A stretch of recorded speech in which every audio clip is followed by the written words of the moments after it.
41, 42, 43, 44, 45, ঠিক 450 দিরহাম আমার হাতে আছে এখন। আপনারা যারা বলেন যে মানুষ বিদেশ কেন যায়, তাদের উদ্দেশ্যে একটা কথা বলি। আজ থেকে ঠিক 2 দিন আগে যখন আমি বাংলাদেশে ছিলাম, তখন আমার পকেটে টাকা ছিল মাত্র 2000 টাকা। আর এখন রাইট নাও, এখন আমি আছি দুবাই। আর এখন আমার পকেটে ক টাকা আছে আপনাদেরকে জাস্ট একটা সিম্পল দেখাই। আমি অন্য দিনের কথা বলবো না, আজকের কথা বলি।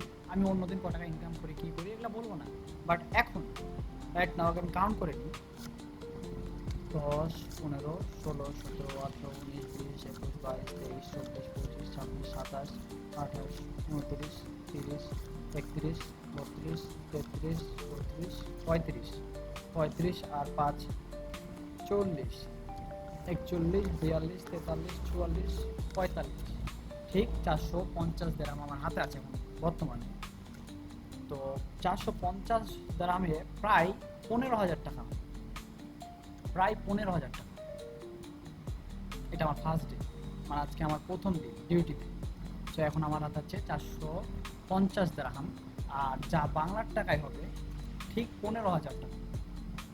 তাহলে এখন আপনারাই চিন্তা করেন যে মানুষ বিদেশ কেন আসে, দেশ ছেড়ে, ফ্যামিলি ছেড়ে, বন্ধু বান্ধব ছেড়ে, প্রিয় মানুষকে ছেড়ে বিদেশ কেন আসে?